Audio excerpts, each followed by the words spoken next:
Hello guys.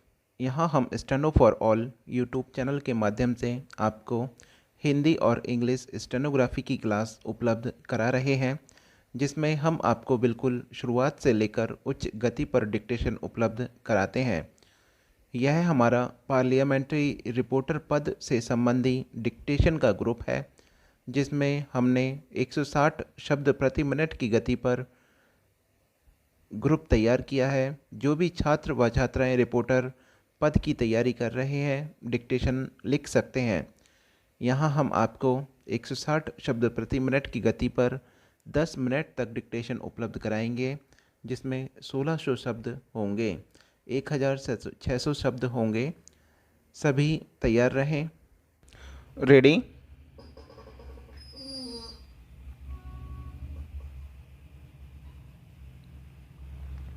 महोदय, budget में जो एक खास बात रखी गई वह परिवार नियोजन या जो परिवार कल्याण के काम है उनके लिए स्वास्थ्य सहायकों की एक नई योजना है। मैं ऐसा मानती हूं कि अगर स्वैच्छिक तरीके से इस काम को हम कराते हैं तो इसमें अच्छी सफलता हमको मिल सकती है, और स्वैच्छिक तरीके से इस काम को कराने के लिए ये जो स्वास्थ्य सहायक होंगे उनका बहुत ही महत्वपूर्ण काम होगा।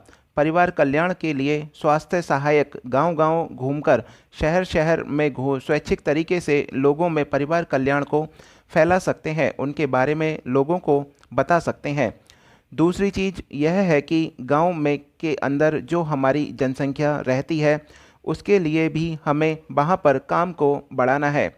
वहां पर काम बढ़ाकर हम वहां की बेरोजगारी की समस्या को हल कर सकते हैं। यह बेरोजगारी की समस्या हमारे देश के सामने एक सबसे बड़ी चुनौती है, जिसको कि हमारी सरकार को खुले मन से सहर्ष स्वीकार करना है। इस चुनौती और चैलेंज को स्वीकार करते हुए ही हमारी सरकार ने, मैं समझती हूँ, जो पिछली योजना हमारी है उसके लिए ठीक ही इस वर्ष अधिक रकम रखी है। हरिजनों को रोजगार देने की जो व्यवस्था थी उसके लिए भी इससे ज़्यादा रकम रखी गई।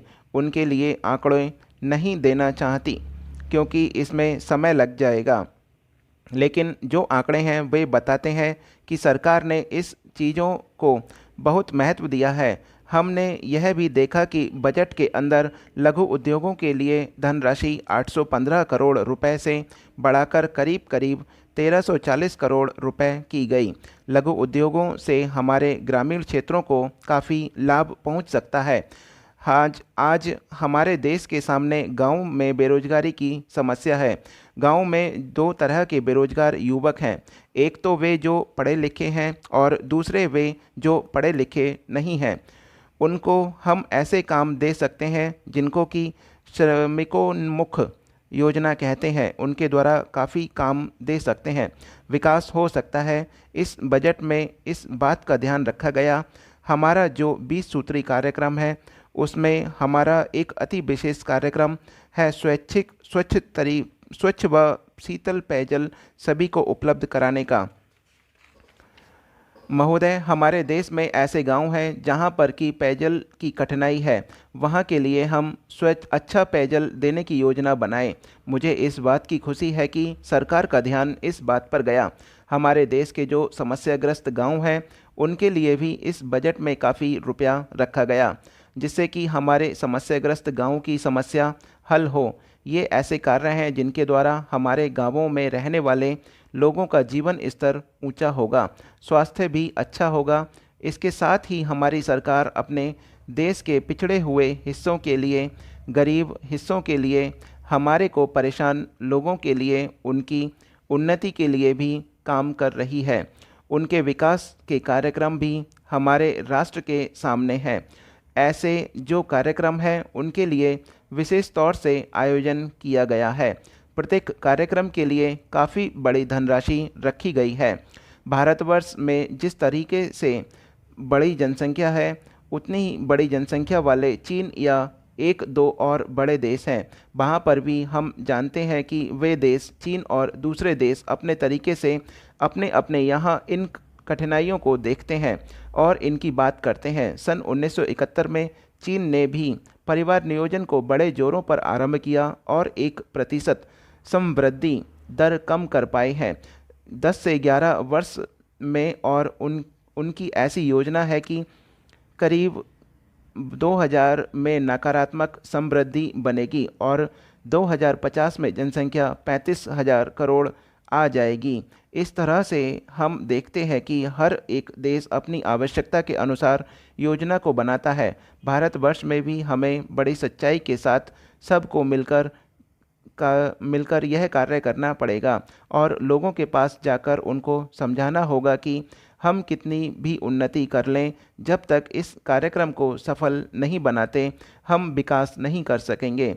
जैसा कि प्रधानमंत्री जी ने कहा है कि एक जन आंदोलन बनाकर चलेंगे, जिनमें हमारे माननीय सभा के सदस्य और जो भी जनता के प्रतिनिधि हैं और सब लोग इसमें हाथ बटाएंगे और राजनीति से ऊपर उठकर जब तक इस कार्य को नहीं करेंगे तब तक आंदोलन नहीं बन पाएंगे। मैं समझती हूँ कि समाज कल्याण या परिवार कल्याण के लिए ऐसा दृष्टिकोण उचित है। सभापति महोदय, मैंने बहस के बीच में बोलने की आशा नहीं की थी, क्योंकि हमने अपनी नीति को बहुत स्पष्ट कर दिया है। मुझे एक माननीय सदस्य ने यह सुनकर आश्चर्य हुआ कि हमारी नीति स्पष्ट नहीं है। मेरे विचार से में हमारी नीति बिल्कुल स्पष्ट है। मुझे इस बात पर आश्चर्य है कि हमारे माननीय सदस्यों को हमारे देश की जनता पर विश्वास नहीं है, जिसे मैं बराबर प्रकट कर रही हूँ। हम क्या ऐसे नागरिक हैं जिन्हें अपने में भी विश्वास है या नहीं?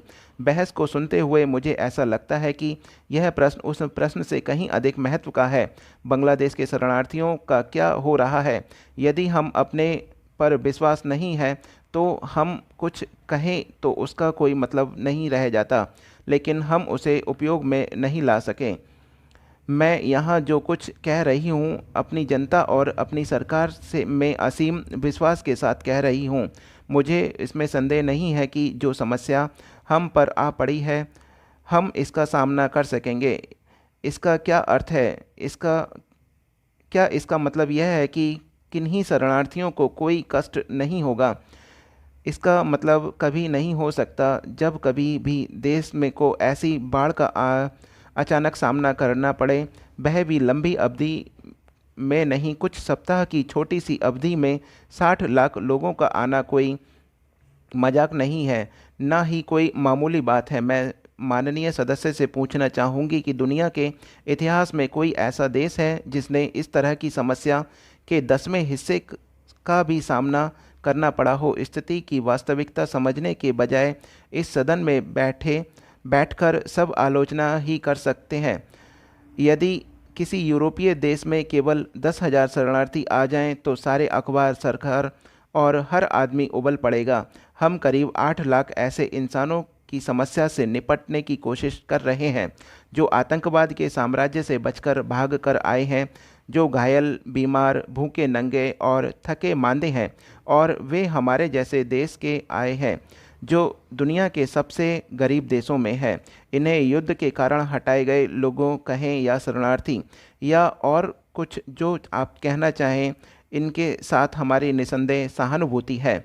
सभापति महोदय, इनकी देखभाल के लिए हम जो कुछ कर सकते हैं करेंगे, चाहे हमें त्याग करना पड़े, भूखा रहना पड़े। मैं आशा करती हूँ कि माननीय सदस्य एक समय का भोजन छोड़ने का आंदोलन शुरू करने वाले पहले व्यक्ति होंगे। साथ ही हमें यह देखना होगा कि हमारे अपने गरीब लोग कष्ट ना भोगें, मरे नहीं। हमारे ऊपर दोहरी जिम्मेदारी है, एक जिम्मेदारी अपने जनता के प्रति, दूसरी उन मित्रों के प्रति जो सीमा पार से आ रहे हैं। हमारे एक माननीय सदस्य ने दूसरे देशों के सामने भीख की झोली फैलाने की बात कही है। महोदय, मुझे भीख मांगने की आदत नहीं, मैंने कभी भीख मांगी नहीं है और ना अब मांग रही हूँ, ना ही मेरा मांगने का इरादा है। यदि हमारे दूत एक देश से दूसरे देश जा रहे हैं तो वे कमजोरी की बात नहीं करते, वे भीख नहीं मांगते। हम इसलिए उन्हें भेज रहे हैं क्योंकि यह एक अंतर्राष्ट्रीय जिम्मेदारी है और हम विश्व समुदाय को हाथ झाड़कर इससे दूर नहीं होने देंगे। वे सहायता दें या ना दें, लेकिन दुनिया के एक इस हिस्से में जो कुछ हो रहा है उसके परिणाम उन्हें अवश्य ही भोगने होंगे। इस समस्या को हमें उनके सामने ठीक रूप से रखना चाहिए।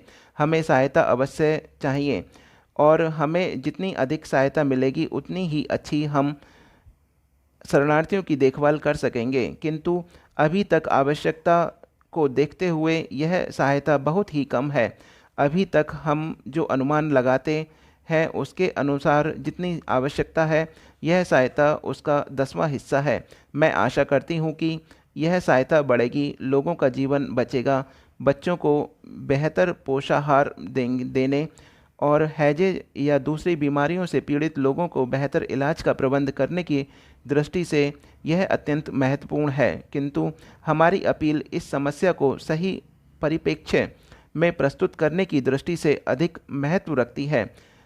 हमें चिंता किस बात की है? हमें चिंता है शरणार्थियों के जीवन और सुख सुविधाओं की, लेकिन इससे कहीं ज़्यादा चिंता है लोकतंत्र की समस्या की, मानव अधिकारों की समस्या की। हमारे सामने और सारे संसार के सामने मानव गरिमा के चुभने वाले और हृदय विदारक रूप उभरकर सामने आए हैं। हमारे प्रतिनिधि इसी उद्देश्य से बाहर गए कि देश को बताया जाए कि वास्तव में स्थिति क्या है। समाप्त। हमारा यह 160 शब्द प्रति मिनट की गति पर 10 मिनट का डिक्टेशन समाप्त हुआ, जिसको हमने मानक पत्रिका से लिया है, आनंद आशुलिपि मानक पत्रिका।